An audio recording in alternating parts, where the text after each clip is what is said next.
Hi there, I'm John and welcome back to my YouTube channel. And if you are new here, welcome. I'm John from Nigeria.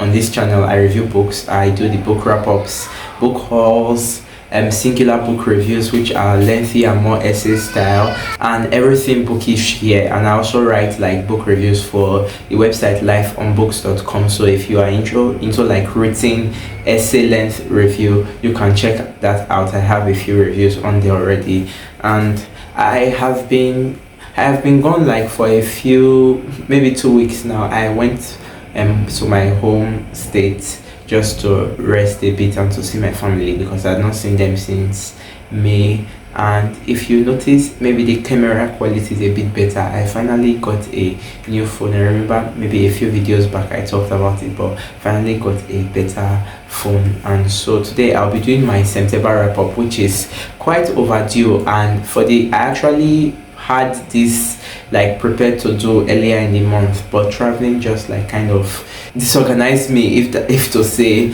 But yeah, so today I read 4 books in September, one of which I've already done like a rant review on the channel with the first one, which is The Silent Patient. That was the first book I finished in the month. And so if you're interested in knowing my thoughts on like that very famous TikTok bookstagram book, that's one of like, I think Goodreads recently released like this I think it was a collated data of the most famous books over the last 5 years, or like the most read books that readers had interacted with more on the app over the last 5 years, and The Silent Patient was number 1, and I think by a mile actually. So I read it, and you can see my review in that video. But overall, I hated this book. It was kind of a waste of time, but it was not unentertaining, even though it was not really good. I gave it 2 stars, and yeah, I found the Greek insert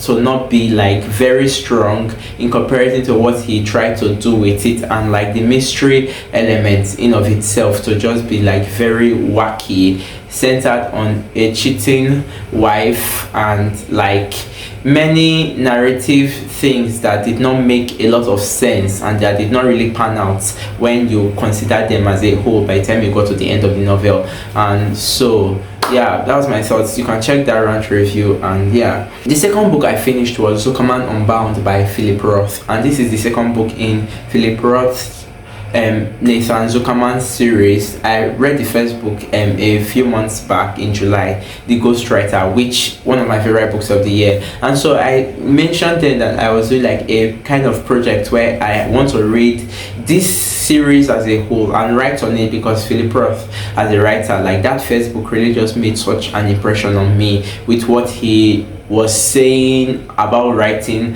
as a craft, and just how it was looking at a writer's life and a writer visiting a writer. That's the first book, The Ghostwriter. It was the lead character, Nathan Zuckerman, visiting his writing idol, and it's that medium where you meet somebody who you have idolized so much, and like the kind of interactions you expect to have with them is not what actually pans out, and the way you think, oh, this person is going to be, is not how they are. And it was really a book about this writer bearing witness to his writing idol's life. And that book kind of sets, I don't know if it will set it for the rest of the series, but it kind of sets a character look at what the character Nathan will be like maybe in his life. And I like how it's really a book, like with these 2 books I've read now, it shows that it's really a full character's life. And so in the second book, Zuckerman Unbound, we follow Nathan, the character from the first book, the main character of the series. He is now at the beginning of this novel, he has just published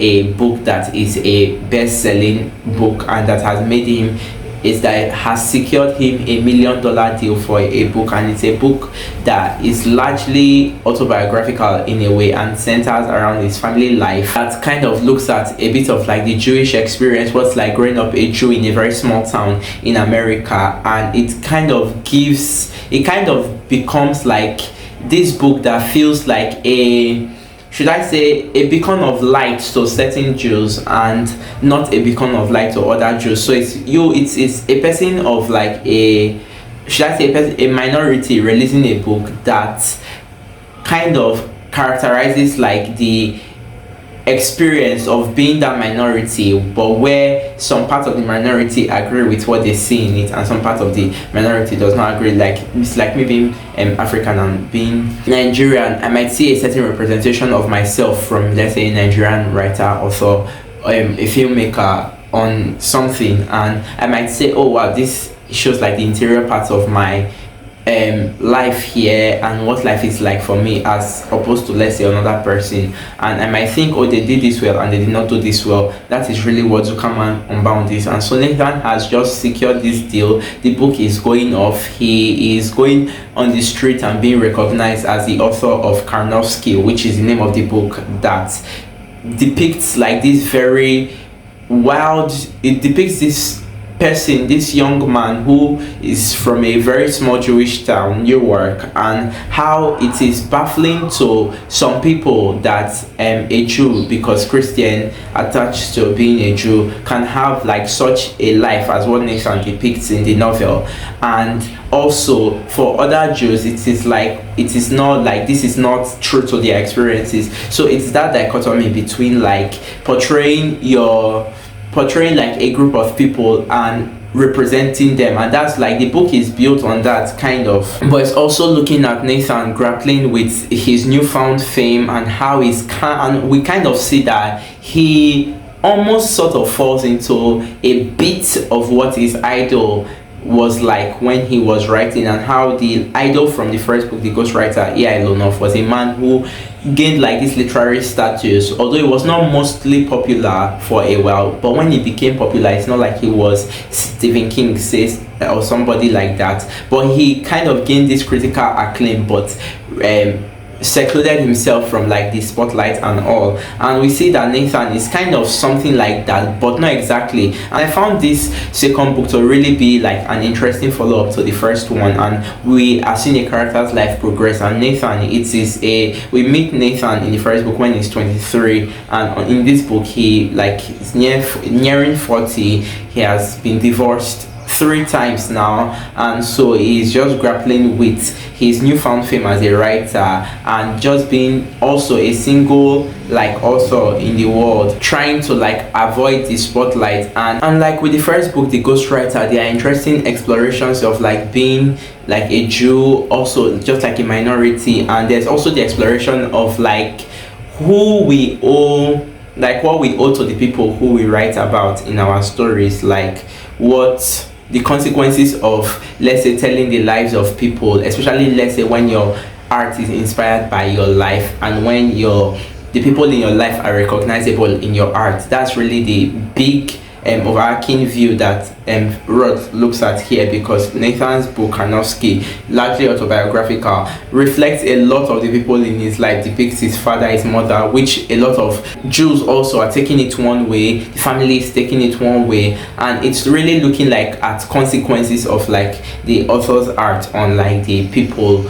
who have given them life, or the community who they are, also the community who they are writing about. Like I really liked how it looked at those things. The humor from Roth is really the same, with Nathan's voice that holds up. There's so many funny bits in it, but also in this book we kind of see an author, or a person, not just an author, a person who has grown we see him a decade later, and we see that this fame has brought a sort of paranoia to him, and you see like aging, you can see I like how Roth depicts like the distance between years and the influence of those distance and the influence of that distance on like a human being's mind. So it is Nathan being a couple years older, and at the ages that there's paranoia setting in, there's the question of like the what to do with the fame setting in, and if he really desires the fame, and just wrestling with his entire identity as a whole, having like come off 3 different marriages and no one being successful,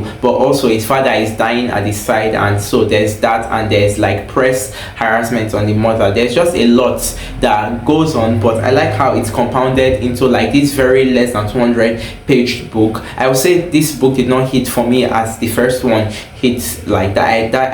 The first book just hit me so hard with like the voice and the humor, and the voice here is very Roth, very engaging to read, and I think this book is very compulsively readable. To be honest, I found a lot of it interesting. There was just something, I don't know, there was something more that I was hoping would like hit me from the experience, and it did not, but I still very much enjoyed the novel. I gave it 3.5 stars. The next book I finished was a collection of short stories. I started it and finished it this month, and it was a very short collection of flash fiction stories, and it's Cheap Therapy Says You Are Insane by Parker Young. I found this through Nathan from Nathan's Nook. I saw him speak on it on one of his videos, and I was like, I write flash fiction as well as writing reviews, so it was very interesting for me to see, like, the first time I saw like very short fiction, microfiction, flash fiction was with reading Lydia Davis last year, and it kind of validated me because I had always thought like ruminations, those very short things did not count as writing. But reading Davis's Samuel Johnson is Indignant, which I did not necessarily like, but it just showed me that there's so much more that you can do with writing, and that all things really go. And this book, Cheap Therapy Says You're Insane, is a collection of these stories that feel very dreamlike, but they are not really dreamlike. They kind of like confuse you sometimes whether it's a character dreaming or not. And it's most of the stories, every story here is written in the first person, so it's very weird happenings. It's either a person thinking they are being chased by a person that we cannot see but feels like the person chasing them is themselves, or a quirky story about like two bats in a hotel where a famous singer once sat in one of the identical bats in the hotel, where the visitors kind of debate which one he sat on, and there is like a ghost involved in that story. And there's just very different quirky stories that I kind of found like the payoff with a lot of these stories like not there. I kind of found that there was really no impact from the stories for me. I think I kind of was too harsh on it reading it at first. It was on getting to the end that I remember that, oh, I write like this. And sometimes like with flash fiction, it's trying to give as much impact, trying to say as much as you want with a story, a very short story, in very few sentences, in very few limited amount of words. And Parker Young definitely has like the grasp of what to do with this style, much more than I believe I do, to be honest. But I just found like a lot of it, I don't know if to use the word destabilizing, but I also found myself very removed from a lot of the stories. Like there was no hit from them. It was not even necessarily needing emotional hit. I found that sometimes the more interesting stories were the ones that in a way just felt too far out crazy, but they were much more aware of what they were intending to do. I found those stories more impactful than the stories that you could not tell if it was trying to go for the absurdist side of things, or just for like the real life sort of things. And so I found like that balance, I found there to be an imbalance between those two things. And it really, I was shocked that I saw Nathan give it like 5 stars, because I just had quite a frustrating reading experience with the book, to be honest. But for the most part, it did not really work for me. And yeah, but it is a collection, I guess. I gave it 2 stars. And the final book I finished in September was the first book I started in a month, and it's Long Live the Posthorn by Vigdis Hjorth. I don't know if that's how you say her name, but I think this is a Norwegian author, because this book is set in Norway. Well, I might be wrong, but this is probably maybe the book that has frustrated me most in the entire year reading it, because it's less than 250 pages. It's less than 220 pages, to be honest. But what it sets out to do, I do not believe it does it. We follow a woman from the beginning of the book. We are launched into a narrator reflecting and being confused about the state of her life, and thinking about the past and a year in her life, and she finds an old diary, and it kind of sets her on like this spiral of what she has been doing with her life, what her present is. I found like that beginning, for the first like 20-30 pages, I found myself struggling to place my foot on what like George was trying to say, what the narrator was trying to tell us, who she was. Like her internal monologue was just being thrown at us, but we were not getting foundation of who she was. And that's really the bulk of my issue with the book, because the narrator Eleanor is in her 30s and she works at this PRO firm. It's a 3-man PRO firm that the owner of the company is a friend of hers, and it's another of their friend that makes up the firm. And so it's PRO business, but at the moment, at the crux of the novel, they are kind of working on this project where they are trying to prep a firm who is trying to oppose a postal directive that the European Union is trying to pass in Norway, that could affect like postal workers and like their salaries, and even postal services as a whole in Norway. And so it is said that it had been passed in some countries, and the European Union sees it that some countries are adapting to it, but this company who is trying to oppose like the postal directive and rally unions to oppose it kind of see the downside to how it will affect like the postal workers. So Eleanor, this is her daily job, working in this PRO firm. They take other jobs, but the center of the novel is this postal directive. I'm actually working on a written review for this, so I'll try not to say too much on this, because I actually am saving more of my thoughts for that written review, which has been quite difficult for me to write also, since it was just a very conflicting experience and a conflicting character who was lost. But it kind of felt like there was no foundation for the character herself as a person. We just get to know that she's lost, but we do not get to see her as a person. We only get to see her telling us how lost she is, and even the writing style. I felt like the thing that affected this novel the most was the author's hand being so evident on the novel, because there's a way where I can be reading an author, but I can be seeing character. I am not necessarily seeing their hand being like puppeting and I don't know if it will make sense, but for the entire time I was reading the novel, the sentence structures, they felt overworked to the point where you felt like George was pushing a hand on making the character. It got to a point where it felt more like you are trying to make a character think too much, and her being a confused woman, being a lost woman, being a woman who does not know what to do with her life, and she's thrown into this further state of disarray. After the head of the PR firm where she works, he kills himself. He allegedly kills himself and is her dear friend. But from there, the grieving process, we do not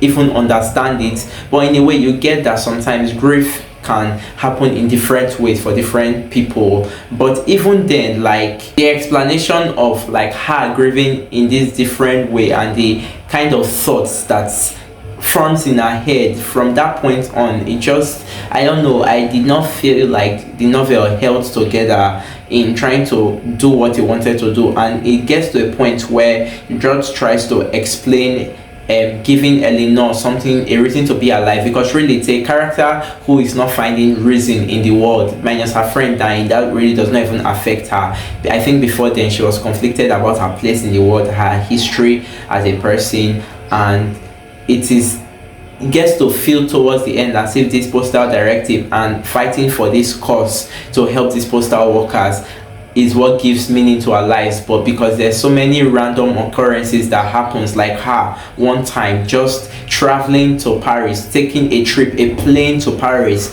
only to watch homeless people from the hotel room and travel back to Norway. And I'm like, it's kind of a thing that only privilege can allow, but in a way we are seeing more privilege, but we are not understanding like the basis for like this character's action, and why she's doing something so spontaneous, and how it's kind of if we are not seeing how it's saying something about her state in the world, about what she's thinking, because all the time she's constantly thinking. We are constantly being fed her the things that she's thinking. It's as if she's saying them to us rather than experiencing a character just think freely. It just felt like she was being like the thoughts were being forced into her head, and the book starts to veer into like points where it feels like things are being worked to be too coincidental in a way. I just found the whole reading experience to be just like a frustrating one, because I could not reach Eleanor as a character. Everything George tried to do to make her relatable in a way kind of drew her further from you as the reader. And I don't know, I found this very strange, because it's a book I wanted to read for a while, just because I don't know, I liked the name, and I saw Alex from What Page Are You On eventually read it last year, and it was one of his favorite books. And you people know how very dear Alex is to me and his opinion, but I just found myself not a fan of this novel and just George writing style. There were points where I was starting to think, is this like translation? Is this like the cause of like poor translation? But I eventually concluded that no, I'm not a translator, but there are just some things you as a writer you can notice is being done by the writer that is originating from a writing voice rather than a translator's voice. And a lot of the things that happen it's just so evident that this is like writing, that the hand of the writer is just too much on it, where the character is not allowed to exist as character on their own. And it's kind of like the writer standing with the character in the book, and I'm like, who is speaking? Who is the writer? Who is the character? Is this her thoughts, or this is the thoughts you want her to think? And a lot of the thoughts felt like that in the book. I don't think this makes a lot of sense, but it was just a very conflicting reading experience and a very conflicting novel. I gave it 2 stars at the end of the day, because I cannot say I hated it, but I just found myself tired before the end, even because of how lost it was making me feel. But the funny thing is that the past few days I have been thinking of her as a character, and how she did not even have like footing or a sense of identity in the world, and how like there are times where I feel like that, but I still felt like the George effect, the writer's effect on the novel kind of does not help me to explain it entirely as that being what she was trying to do. I like to see what a writer is trying to say. It does not always have to be too plain, but I like to see it rather than impose what they want to say for them in order to give their book like meaning and an explanation for myself, or give it like at least a stand-in with me. I just think like there are times where if it's not done well, it's not done well, and this is one of the cases. I don't know if that made a lot of sense, but yeah, that's the last book I read in September. I don't know why I'm currently thinking of May, but yes, if you enjoyed this video, if you are interested in any of these novels, please leave it in the comments, and if you have read anyone, I would like to discuss them as well. And if you like this video, please like, share, comment, subscribe, and I'll probably see you in the next one. Thank you so much for watching. Very close to 100 subscribers, please, so share, and I'll see you next time. Bye.